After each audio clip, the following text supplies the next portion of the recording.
उम्मीद करता हूँ कि आप सब लोग अच्छे होंगे और आप लोगों का जे मेंस का एग्जाम अच्छा गया होगा। इनका हो गया होगा, इनका होने वाला होगा। उम्मीद करता हूँ इनका भी अच्छा जाएगा। आज हम कुछ क्वेश्चन डिस्कस करेंगे जो मेमोरी बेस्ड है, मतलब स्टूडेंट्स एग्जाम दे के आए और इनसे क्वेश्चन पूछा गया क्या क्या क्वेश्चन आए थे, उनके बिहाफ पे ये सारे क्वेश्चन डिजाइन किए गए हैं। तो ये देखते हैं पहला क्वेश्चन लिखा है पैरेलल प्लेट कैपेसिटर दिया हुआ और उसका जो कैपेसिटेंस है 40 माइक्रोफैराड है, 100 वोल्ट पावर सप्लाई से कनेक्टेड है। उसके बाद उसके बीच में एक डायलेक्ट्रिक स्लैब डाल देता है जिसका डायरेक्ट कॉन्स्टेंट कितना है 2। Due to the introduction dielectric the extra charge and the change in electricity energy in the capacitor respectively. देखो ये स्लैब डाला है आपका और इस स्लैब को हमने कनेक्ट कर रखा है एक बैटरी से और बैटरी का वोल्टेज कितना है 100 वोल्ट दिया हुआ क्वेश्चन में।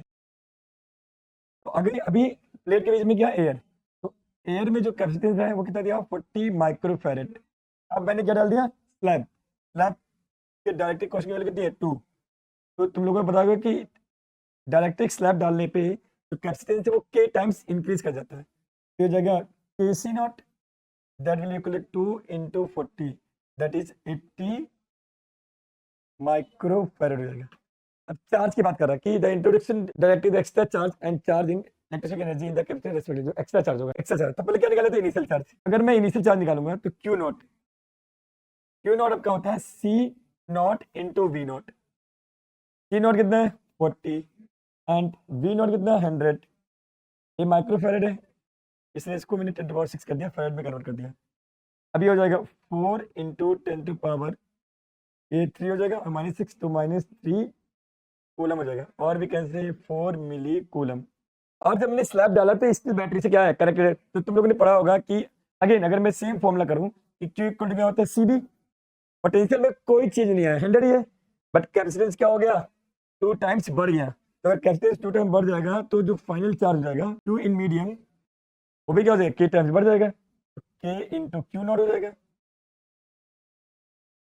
तो चार्ज होगा तो K टाइम्स क्या हो जाएगा बढ़ जाएगा। तो चार्ज अगर K टाइम्स बढ़ जाएगा तो K कितना आपका 2 और क्यू नॉट कितना है 4, तो ये हो जाएगा 8 मिली कूलम। ये आपका हो जाएगा 8 मिली कूलम। अगर ये 8 मिली कूलम हो गया तो एक्स्ट्रा चार्ज कितना हो गया, एक्स्ट्रा कितना हो जाएगा extra charge Q extra charge हो जाएगा, वो हो जाएगा फाइनल माइनस इनिशियल।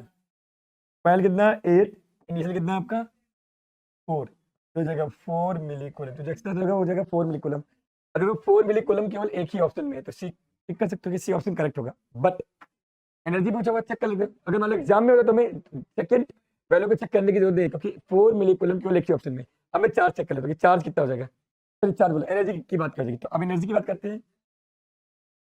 तो इनिशियल एनर्जी का अगर आपकी बात करूँ मैं इनिशियल एनर्जी, तो इनिशियल एनर्जी हो जाएगा half T naught into V square that is 1/2 into T naught. T naught की वैल्यू कितनी है 40 into 10 to power -6 into V कितना है 100 मीन्स 10 स्क्वायर का ये हो जाएगा होल स्क्वायर। तो ये हो जाएगा 20 into 10 to power -6 into 10 to power 4 into ये हो जाएगा 5 10 to power -1 जूल और वी कैन से 0.2 जूल हो जाएगा। इनिशियल कितना हो गया 0.2 जूल। अब फाइनल निकालो। अब आप लोग को बताया कि U इज इक्वल क्या होता है half T into V square. ध्यान देखना पोटेंशियल में कोई चीज नहीं आया तो यहां से मैं कह सकता हूं कि U is directly proportional to C और जो आपका C है वो बढ़ चुका है कितना टाइम्स 2 टाइम्स। स्लैब डालने पे C इंक्रीज कर जाएगा तो चार्ज इंक्रीज कर जाएगा कितना टाइम्स 2 टाइम्स। तो जो फाइनल चार्ज हो जाएगा वो इनिशियल चार्ज का 2 टाइम्स हो जाएगा। इनिशियल कितना 0.2 फिर जाएगा 0.4 जूल। तो पहले कितनी एनर्जी थी 0.2 जूल, अब कितने हो गए 0.4 जूल। तो चेंज कितने का आया 0.2 जूल का, इसलिए ऑप्शन सी क्या है आपका करेक्ट है। नेक्स्ट क्वेश्चन देखते हैं, ये थोड़ा सा कैलकुलेट टाइप का क्वेश्चन है। इसमें आपको क्या निकालना है मोमेंट ऑफ इनर्शिया निकालना है। तो एक आपको डिस्क दिया हुआ बड़ा सा डिस्क जिसका रेडियस r दिया हुआ और इसके में से एक r/2 रेडियस का एक डिस्क हमने क्या कर लिया कट कर लिया। तो कह रहा है कि रिमेनिंग बॉडी का मोमेंट ऑफ इनर्शिया बताओ respect to axis passing through the bigger disc and perpendicular to the plane. तो अब हमें पता कि अगर मुझे मोमेंट ऑफ इनर्शिया निकालना है तो मैं क्या कर सकता हूँ कि moment of inertia of remaining body is equal to moment of inertia of bigger disk minus moment of inertia of smaller disk। ये हो जाएगा अगर मैं बिगर डिस्क का मोमेंट ऑफ इनर्शिया निकालूं इस एक्सिस के अबाउट इस एक्सिस के अबाउट अगर मैं इस एक्सिस के बाद मोमेंट ऑफ इनर्शिया निकालूं तो क्या होता है फॉर्मूला ऑफ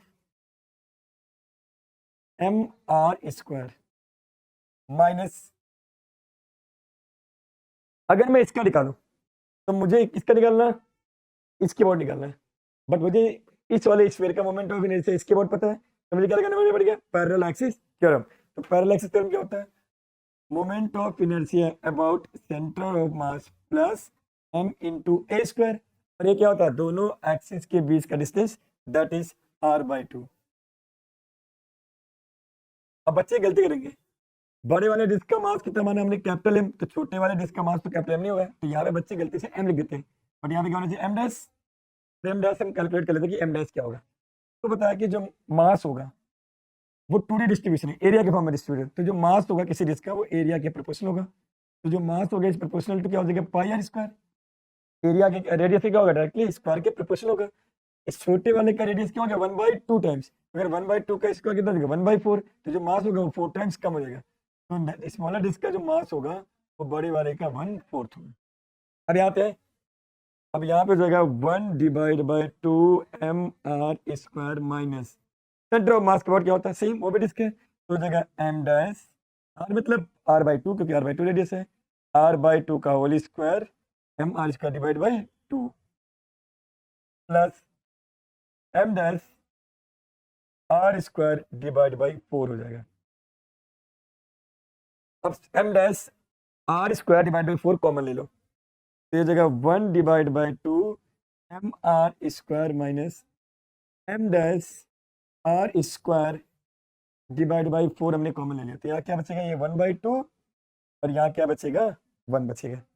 अब आगे सॉल्व करते हैं इसको, m डैश की वैल्यू पुट कर दो, क्या m डैश की वैल्यू m/4 यहाँ पुट करो, तो moment of inertia of remaining body क्या हो जाएगा, half mr square minus m dash की वैल्यू क्या है, m/4, तो यहाँ रख दो m/4 r square divide by 4 into 1 plus 1/2 क्या हो जाएगा, 3/2 हो जाएगा। तो moment of inertia of remaining body क्या हो जाएगा, एक काम करो mr स्क्वायर बाई 2 कॉमन ले लो, तो अगर मैंने mr square divide by 2 common ले लिया तो यहाँ बचेगा 1 minus mr square divide by 2 common हो जाएगा, तो 3 डिवाइड बाई क्या बचेगा, 4 इंटू 4 क्या हो जाएगा, 16, 16 माइनस 3 क्या हो जाएगा, 13, तो mr square divide by 2 into 13 divide by क्या हो जाएगा, 16, तो ये हो जाएगा mr square into 13 divide by 32, that means option D is correct. और आपने देखोगे जो क्वेश्चंस आए जेमेंस में, ऐसा कुछ नहीं कि बहुत एक्स्ट्राऑर्डिनरी क्वेश्चंस आ रहे हैं, अगर आपने सपोर्टिंग मटेरियल किया होगा गवर्नमेंट स्कूल से तो ऐसे क्वेश्चन सारे बुक्स में दिए हुए, तो कुछ एक्स्ट्रा नहीं आ रहा, आपको बेसिक कॉन्सेप्ट पे क्लियर रखना है। नेक्स्ट क्वेश्चन दिया हुआ कि an electron in the ground state of the hydrogen atom has the orbit radius of this one, while that of electron in third excited state दिया हुआ आपका radius this one, the ratio of the de Broglie wavelength of the electron in the ground state to that in excited state। तो हमें क्या पूछा, de Broglie wavelength का ratio, तो de Broglie wavelength का जो रेशियो होता है वो होता है, जो लेमडा होता है वो होता है S divide by root 2m k। अब के क्या होता है, काइनेटिक एनर्जी। अब आपको पता है कि इलेक्ट्रॉन की बात हो रही है तो मास तो कांस्टेंट हो गया, एच कांस्टेंट है, 2 कांस्टेंट है, तो मैं यहाँ से कह सकता हूँ कि lambda is inversely proportional to root K, और के क्या होता है, काइनेटिक एनर्जी, और आपको पता होगा काइनेटिक एनर्जी और टोटल एनर्जी बराबर होती है, इसलिए काइनेटिक एनर्जी की जगह पे मैं क्या लिखता हूँ, मोड ऑफ टोटल एनर्जी। और ये भी आपको पता है कि जो टोटल एनर्जी का फॉर्मूला होता है, अगर मैं मॉडल्स के लिए बात करूँ तो जगह 13.6 डिवाइड बाई एन स्क्वायर हो जाएगा, ये कांस्टेंट है और एन स्क्वायर कर भी एन और एन ऊपर हो जाएगा, तो क्या lambda is proportional to N. अब किसकी बात कर रहा है, पहले बात कर रहा है किसकी, ग्राउंड स्टेट की, तो ग्राउंड स्टेट में एन की वैल्यू कितनी होती है, 1, और किसकी बात कर रहा है, थर्ड एक्साइटेड स्टेट, अगर थर्ड एक्साइटेड स्टेट की मैं बात करूंगा कितना हो जाएगा, 4, एक में 1 है एक में 4 है, तो क्या हो जाएगा 4:1, दैट इज 4 हो जाएगा। Next, find the dimension of B divide by mu naught. जब भी आपको डायमेंशन निकालना हो, अगर मैं बी का अलग से निकालूं म्यू नॉट का अलग से निकालूं तो सॉल्व करना बहुत मुश्किल हो जाएगा, तो हमें एक ऐसे फॉर्मूले को याद करना चाहिए कि जिस फॉर्मूले में बी भी आता हो और म्यू नॉट आता हो, और अगर दोनों आते होंगे तो हम क्वेश्चन को इजीली सॉल्व कर लेंगे। अगर आप लोग को याद होगा सोलेनॉइड, तो सोलेनॉइड के अंदर जो मैग्नेटिक फील्ड होता है mu naught N into I. तो B divide by mu naught क्या हो जाएगा, एन इंटू आई। इसका मतलब जो डायमेंशन इसका होगा वही डायमेंशन इसका होगा।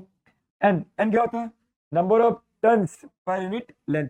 नंबर ऑफ टर्न्स का तो कोई मतलब होता नहीं है, तो पर यूनिट का मतलब क्या हो गया, मीटर। ये हो गया मीटर इनवर्स, और ये हो गया आई का हो गया एम्पियर। तो अगर मैं इसको डायमेंशन निकालूं तो मीटर को क्या लिखते हैं डायमेंशन में, एल, एल माइनस वन, और एम्पियर को तो ए लिखते हैं, A L minus one. Option B correct है, A L minus one. Next question देखिए, कह रहा कि solid sphere of mass capital M radius R exert force capital F on a point mass. Now a concentric spherical mass m by 7 is removed. What is new force? तो कह रहा है new force कितना होगा। तो देखिए क्या कह रहा है क्वेश्चन में,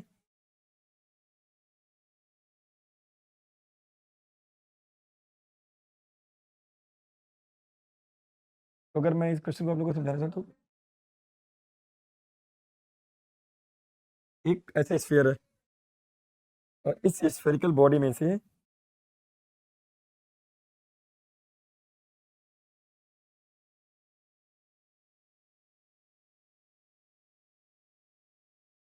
तो बड़े वाले का जो रेडियस है, बड़े वाले का रेडियस है आपका कैपिटल आर, और बड़े वाले का मास कितना है, capital M. Now a concentric spherical mass m by 7 is limit. इसमें से ये वाला मास हमने रिमूव कर दिया, कॉन्सेंट्रिक मतलब दोनों का सेंटर सेम जगह।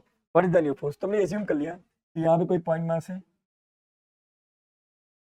और जिसका मास स्मॉल m है, और बड़े वाली बॉडी का मास हमने कैपिटल M मान लिया, और छोटे वाले का m by 7 दिया हुआ, इस वाले का मास m by 7 दिया हुआ। तो कह रहा है what is the new force, तो न्यू फोर्स का मतलब क्या हुआ, जब मैं इस कॉन्सेंट्रिक स्फीयर को निकाल लूंगा तो बचेगा, कैविटी बचेगा। तो कह रहे हैं इस कैविटी की वजह से इस पॉइंट मास पे कितना फोर्स लगेगा। तो अगर मैं बात करूं, अगर पूरा स्फीयर इस पॉइंट मास को मतलब क्या करेगा, अट्रैक्ट करेगा, तो अगर मैं नेट फोर्स लिखूं ड्यू टू बिगर स्फीयर। अब बिगर स्फीयर दो चीज से मिलकर बना हुआ है, एक किससे, एक स्मॉलर स्फीयर, और एक क्या बचा हुआ है, रिमेनिंग स्फीयर जो काट लिया गया। अब हमें ये पूछा हुआ कि रिमेनिंग स्फीयर की वजह से कितना फोर्स होगा, तो इसको इधर ले आओ। तो force due to remaining sphere क्या हो जाएगा, force due to bigger sphere minus force due to small sphere. Vector form में सबको पता है कि ये वाला भी अपनी तरफ अट्रैक्ट करेगा, ये वाला भी अट्रैक्ट करेगा, तो दोनों फोर्स का डायरेक्शन सेम है, तो सिंपली दोनों क्या देंगे, माइनस हो जाएंगे। दोनों फोर्स की वैल्यू को हम पुट करते हैं, स्पेस नहीं है तो मैं यहाँ कर रहा हूँ। तो force due to remaining sphere क्या हो जाएगा, चलो तो पहले किसकी बात कर रहे हैं, बिगर स्फीयर की बात कर रहा हूँ, इस बिगर स्फीयर की वजह से। और मैंने ये डिस्टेंस ले लिया स्मॉल आर, मान लिया कि point mass small R distance पे। तो क्या कहते हैं, फॉर्मूला होता है कैपिटल जी एम ऑन मतलब capital M, M one M two मतलब स्मॉल एम, डिवाइड बाई कितना डिस्टेंस है, आर स्क्वायर। ये हो गया इस बड़े स्फीयर की वजह से फोर्स हो गया। अब छोटे वाले की वजह से क्या हो गया, minus G M one, M one मतलब इसका mass that is m by 7, M one into m2 divide by R square. यहाँ से कितना दिया हुआ, आर स्क्वायर। अब देखना ध्यान से, G M one M two by R square, G M one M two by R square common है, तो कॉमन ले लो। तो G M one M two divide by R square common है, ये हो जाएगा 1 माइनस 1 बाई 7, कैल्शियम लोगे तो हो जाएगा 6 by 7 G M one M two divide by R square. अब क्वेश्चन में क्या दिया हुआ है कि बड़ा वाला स्फीयर बॉडी पे कितना फोर्स लगा था, एफ। तो बड़ा वाला स्फीयर ये वाला फोर्स लगा रहा है, इसके वाले कितना दिया हुआ है, कैपिटल एफ। क्या इसकी जगह पे मैं कैपिटल एफ पुट कर सकता हूँ, तो आंसर हो जाएगा 6f divide by 7, that is option B is correct. Next question दिया हुआ जो कि आपका थ्योरेटिकल क्वेश्चन है, कह रहा गिवन बिलो टू स्टेटमेंट। अब स्टेटमेंट क्या दिया हुआ, in a vernier caliper one vernier scale division is smaller than main scale division. ये सबको पता है कि जो वर्नियर स्केल डिवीजन होता है वो मेन स्केल से छोटा होता है, उसमें और ज्यादा डिवीजन होते हैं। स्टेटमेंट क्या correct, the vernier constant is given by one main scale division multiply the number of vernier scale division। नहीं ऐसा नहीं, तो ये भी गलत हो गया स्टेटमेंट, और ये सही हो गया। तो इसमें क्या हो गया, statement 1 is true and statement second is false. Next question आ गया, क्वेश्चन नंबर 7 क्या कह रहा है ये? A bob of mass m is suspended at point O. यहाँ से सस्पेंड कर रखा है by a light string of length L and left to perform vertical motion as shown figure. Initial by applying horizontal velocity v naught at the point A, the string becomes slack when the bob reaches the point D. Means इसको इतनी velocity दिया गया कि वो just D पे पहुंच पाए, क्योंकि वहां पे के बाद जो आपकी स्ट्रिंग से स्लैक कर गई। तो कह रहे the ratio of kinetic energy of the Bob at the point B and C। कह रहा है B पे जो काइनेटिक एनर्जी होगा और C पे जो काइनेटिक एनर्जी होगा उसका रेशियो बताओ। आप सबको पता है कि जो V नॉट होगा, V नॉट की जो वैल्यू होगी वो √5 LG होता है। ये मिनिमम वेलोसिटी है, इतना कम से कम इतनी वेलोसिटी नहीं तभी वो कंप्लीट चक्कर लगेगा, और इसी वजह से यहाँ पर रस्सी स्लैक कर गई। अब कंजर्वेशन ऑफ एनर्जी सी में बी और सी पे क्या निकालेंगे? वेलोसिटी, और फिर आपको क्या आ जाएगा? काइनेटिक एनर्जी आ जाएगा। अब देखना, अगर मैं यहाँ से परपेंडिकुलर ड्रॉ कर दूँ और लेंथ को मैंने क्या मान लिया? एल मान लिया कि रस्सी का लेंथ कितना है? एल। अगर ये एल है तो इसका कंपोनेंट ये कितना हो जाएगा? सिर्फ इतना, ये हो जाएगा L/2। सेम है, यहाँ से परपेंडिकुलर ड्रॉ कर दोगे तो ये भी आपका कितना हो जाएगा? L/2। अगर ये L/2 है, ये वाला हिस्सा भी कितना हो जाएगा? L/2। अब कंजर्वेशन एनर्जी लगाते हैं, तो total energy at A is equal to total energy at B. अब ए पे क्या हो गया? Kinetic energy at A plus potential energy at A is equal to kinetic energy at B plus potential energy at B. अगर मैं बात करूं kinetic energy की, तो ए पे जो काइनेटिक एनर्जी है उसका फॉर्मूला क्या हो जाएगा? Half M V naught square. Potential energy 0, क्योंकि मैंने इसी ए पॉइंट को रेफरेंस लाइन मान लिया, तो यहाँ पे तो कोई हाइट नहीं है तो 0 हो गया। काइनेटिक एनर्जी एट बी ये होता है एम जी इंटू एच। कितना हाइट गया? Vertical height. अगर ये L/2 है और ये पूरा L है तो कितना हो जाएगा? ये L/2 हो जाएगा, तो यहाँ पे आ गया L/2। एक मिनट में काइनेटिक मिल गया। काइनेटिक एनर्जी आपका हो जाएगा half M into V square and plus M G H, मतलब L/2। इसको शिफ्ट कर दो, तो हाफ एम, और आपको पता कि वी नॉट की वैल्यू कितनी है? √5 LG, तो इसका स्क्वायर कितना हो जाएगा? 5 LG minus mg/2 is equal to kinetic energy at B. Kinetic energy पूछा, काइनेटिक एनर्जी एट बी होगी। अब इसे सॉल्व कर लो, तो ये 5/2 mgl और ये हाफ mgl, तो 5 - 1 हो जाएगा 4 mgl divide by 2, that is kinetic energy at B. हो जाएगा 2, तो 2 mgl is equal to kinetic energy at B. B पे काइनेटिक एनर्जी आ गया, एक तो आ गया। सेम है, में कहाँ पूछा हुआ है? सी पे, तो अगेन कंजर्वेशन एनर्जी निकालो, सी पे भी निकालो। तो क्या लिखोगे? Total energy at A is equal to total energy at C. अब ए पे अगर मैं टोटल एनर्जी निकालूं तो अगेन ये सेम चीज मैं डाल कर दूं, क्योंकि सेम से कुछ होगा, तो जगह half M V naught square plus 0 total energy at C. तो सी पे एक तो काइनेटिक एनर्जी इसकी हो जाएगी half M V C square और प्लस पोटेंशियल एनर्जी क्या लिखोगे? M C H. हाइट पे ये हो गया L और L प्लस L/2, तो हो जाएगा P L/2 हो जाएगा। इसको इधर शिफ्ट कर दो और वी नॉट स्क्वायर की वैल्यू पुट कर दो, तो वी नॉट स्क्वायर की वैल्यू कितनी है? √5 LG, यहाँ पुट कर दो, तो हो जाएगा 5/2 mLG।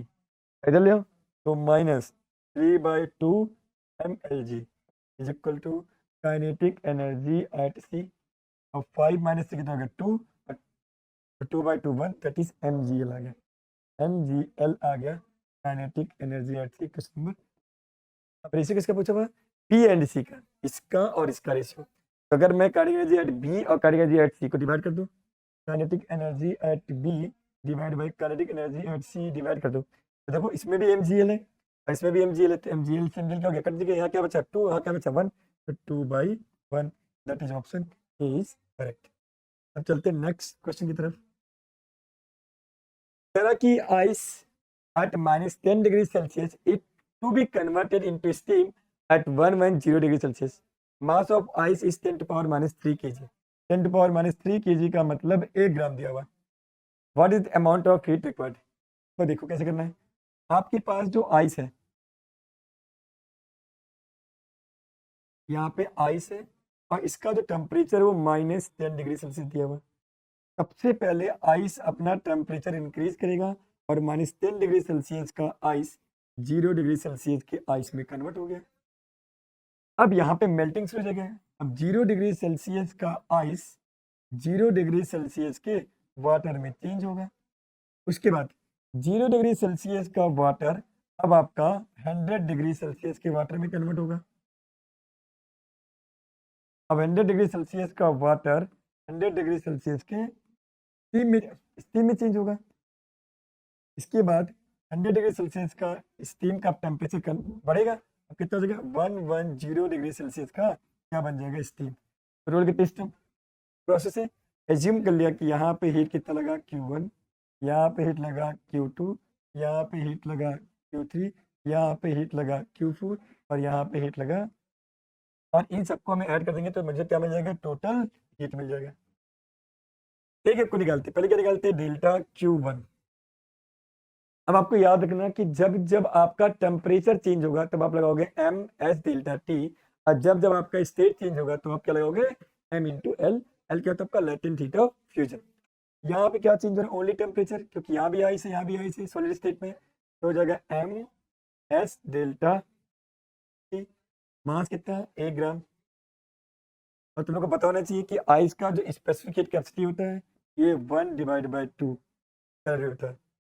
और डेल्टा टी कितना है आपका -10 से 10 कितना हो जाएगा आपका 10, तो ये हो जाएगा आपका 5 कैलोरी हो जाएगा।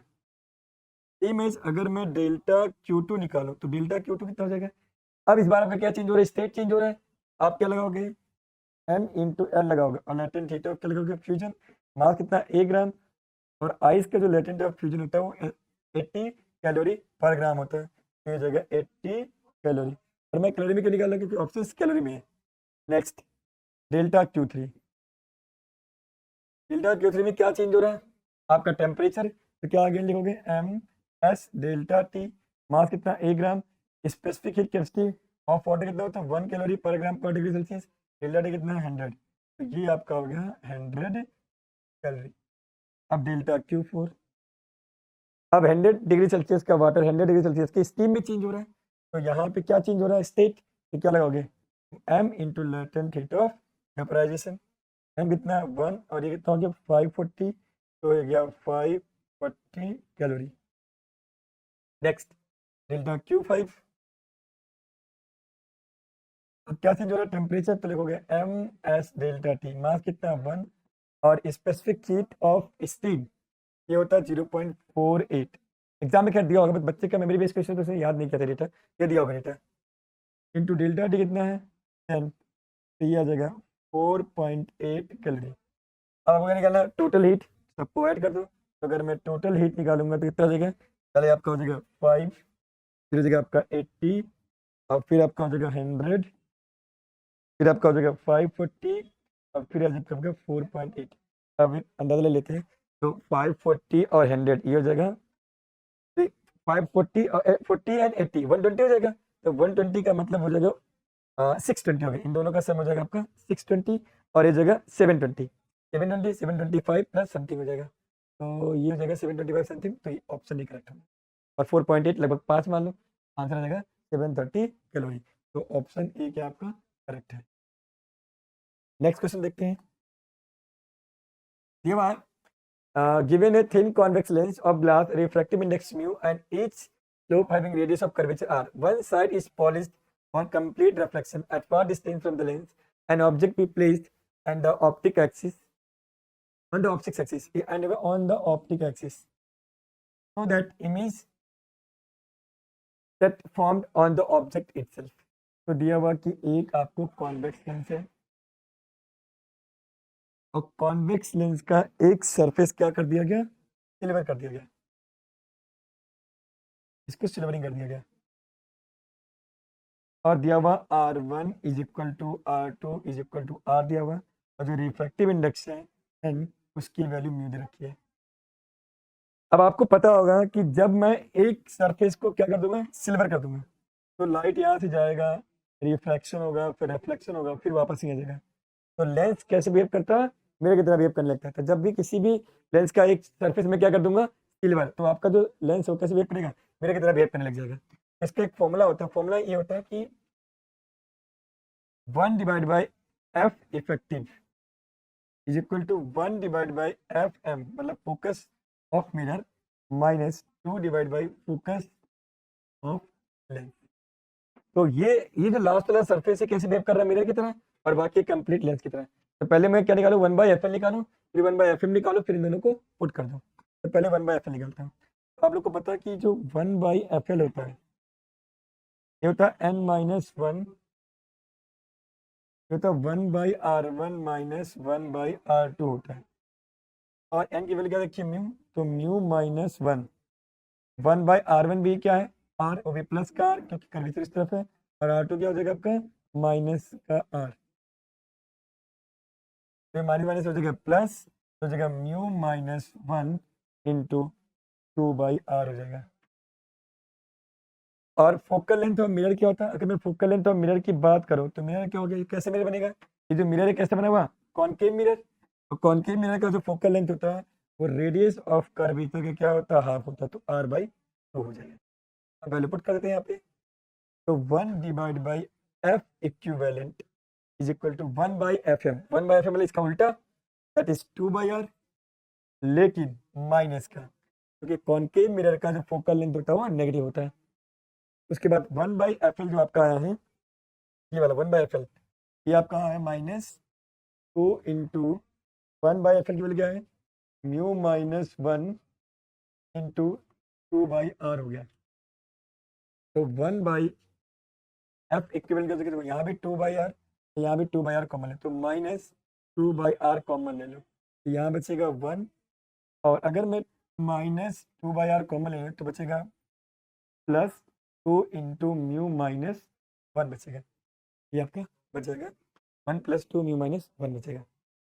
तो 1 divide by F equal minus 2 by R into 1 plus 2 mu minus 2 हो जाएगा। तो 1 डिवाइड बाई एफ इक्वल हो जाएगा माइनस 2 बाई आर, ब्रैकेट में 2 म्यू माइनस 2 तो हो जाएगा 2 म्यू माइनस 1, उल्टा कर दोगे तो जो एफ इक्विवेलेंट हो जाएगा minus R divide by 2 bracket में 2 म्यू माइनस 1 हो जाएगा। अब ये मिरर की तरह बिहेव कर रहा है। अब आप लोग को याद होगा कि अगर कोई मिरर हो, इफेक्टिवली कैसे बिहेव कर रहा है, कॉनकेव मिरर की तरह, क्योंकि फोकल लेंथ क्या है, नेगेटिव। और आप लोग को बताया कि अगर कॉनकेव मिरर के सेंटर ऑफ कर्वेचर पे मैं ऑब्जेक्ट रख दूं तो दोबारा से इमेज सेंटर ऑफ कर्वेचर बन जाता है।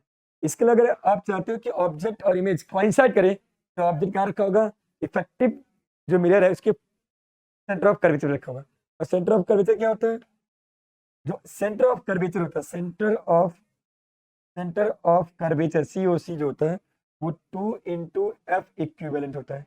इसमें जब 2 का मल्टीप्लाई कर दोगे तो हो जाएगा R divide by 2 mu minus 1, that is option C correct है। अब नेक्स्ट क्वेश्चन पे आ गए हम लोग।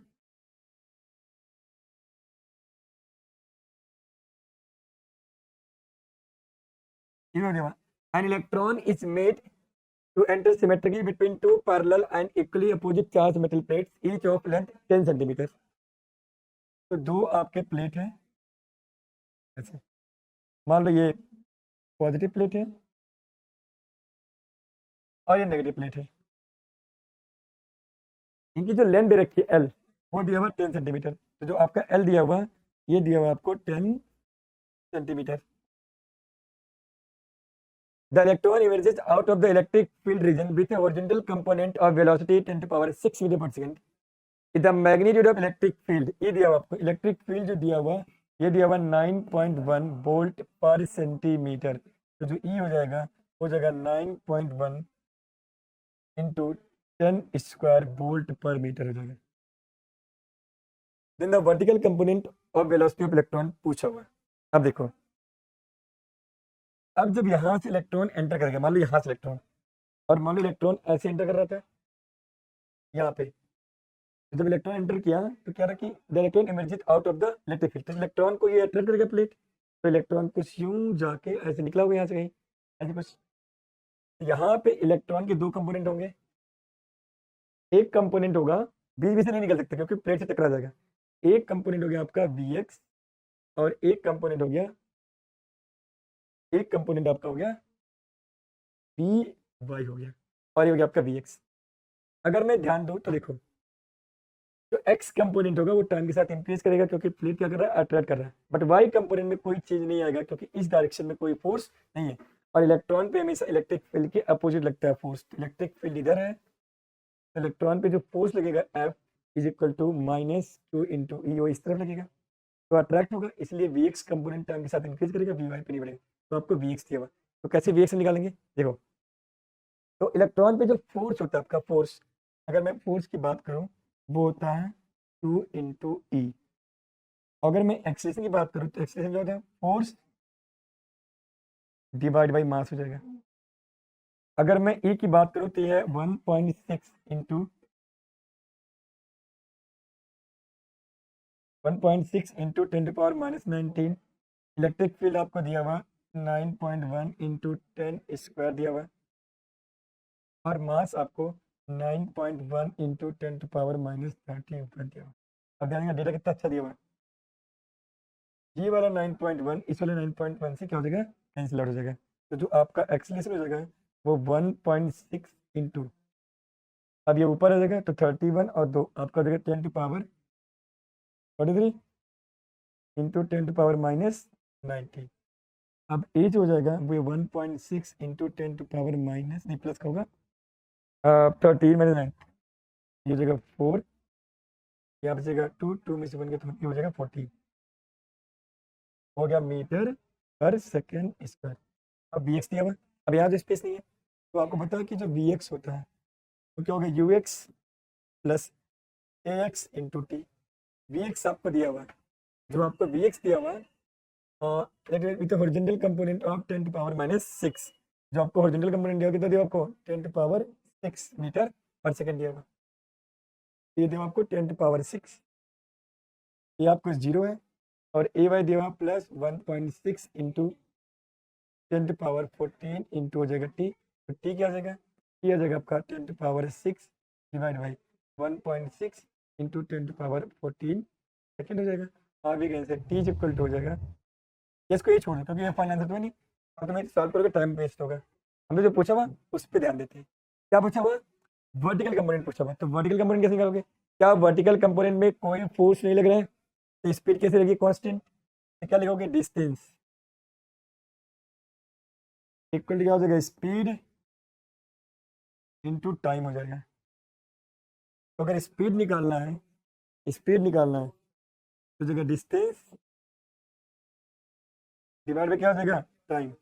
कौन सी स्पीड, वर्टिकल कंपोनेंट, कितना चलना हमें, वाई डायरेक्शन में क्रॉस करने के लिए फिर 10 सेंटीमीटर, तो डिस्टेंस हो जाएगा 10 इंटू 10⁻⁻2 मीटर।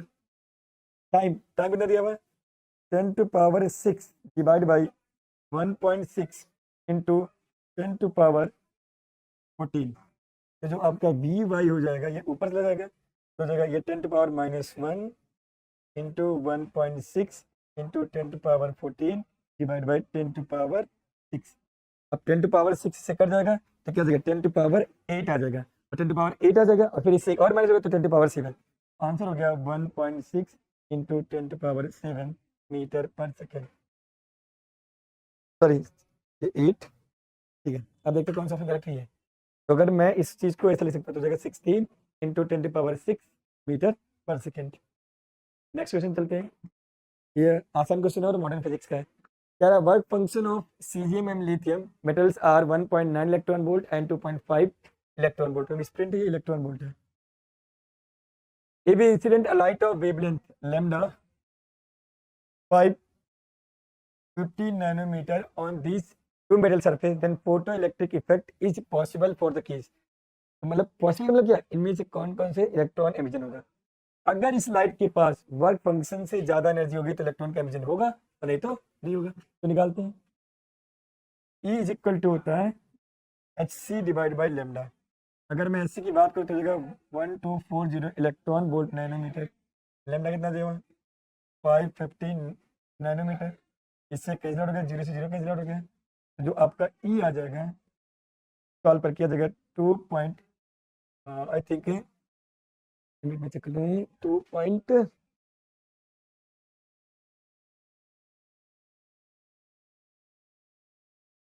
124 डिवाइड बाई 5 ये आ जाएगा 2.25 इलेक्ट्रॉन वोल्ट। तो 2.25 इलेक्ट्रॉन वोल्ट जाएगा। एक का कितना दिया 1.9 पीजीएम का, तो इससे तो निकल जाएगा, उससे ज़्यादा है। बट 2.25 से बड़ा है, तो लिथियम से नहीं निकला होगा, तो ओनली क्या हो जाएगा सीजीएम का से इलेक्ट्रॉन का एमिशन होगा, बाकी लिथियम से नहीं होगा। नेक्स्ट देखो,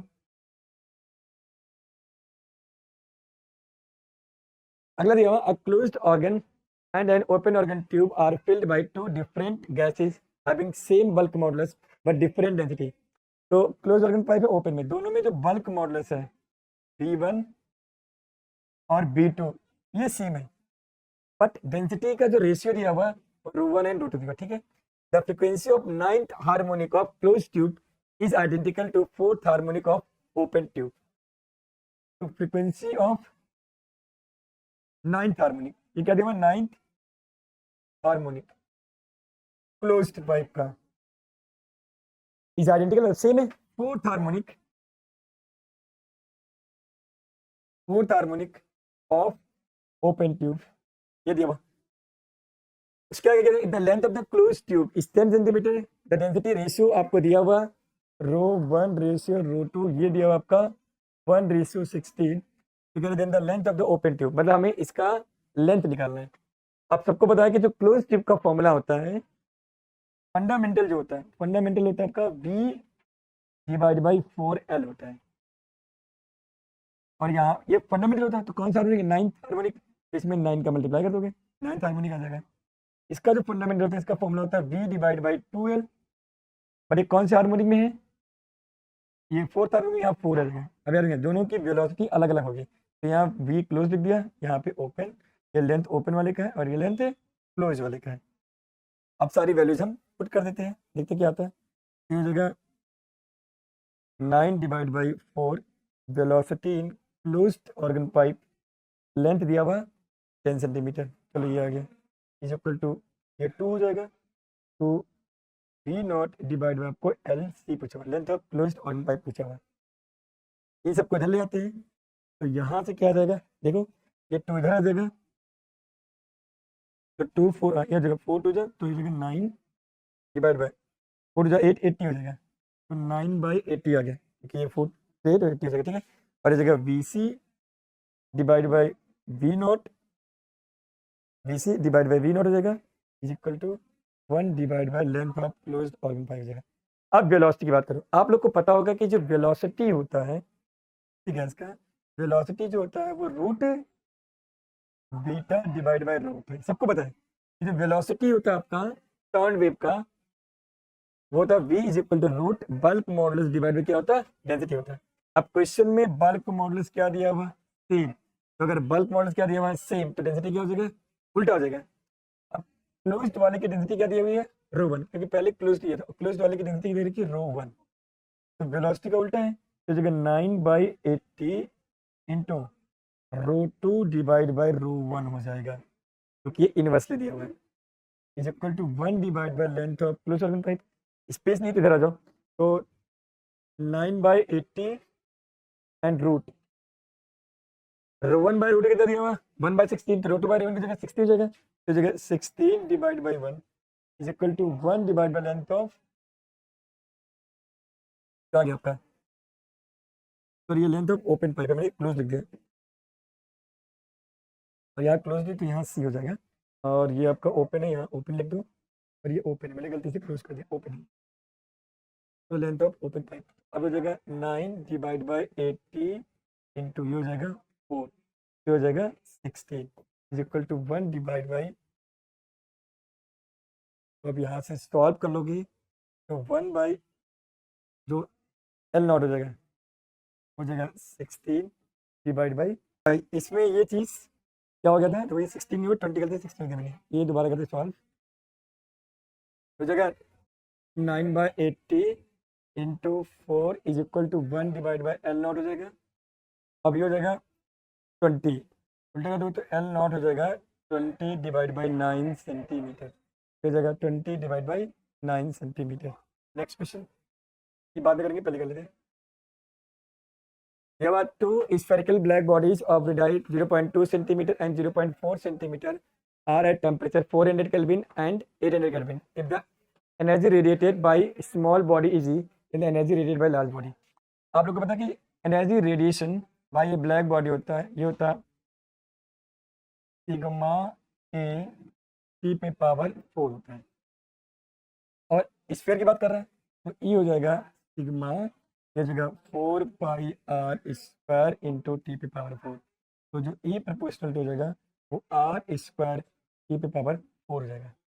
अब दोनों बॉडीज का रेडियस दिया हुआ, तो एक बॉडी का रेडियस 0.2 दिया हुआ, एक बॉडी का रेडियस 0.4 दिया हुआ, एक का टेम्परेचर दिया हुआ 400 केल्विन और एक का टेम्परेचर दिया हुआ 800 केल्विन। तो E1 divide by E2 will be equal to R1 divide by R2 का whole square and T1 by T2 पे पावर 4।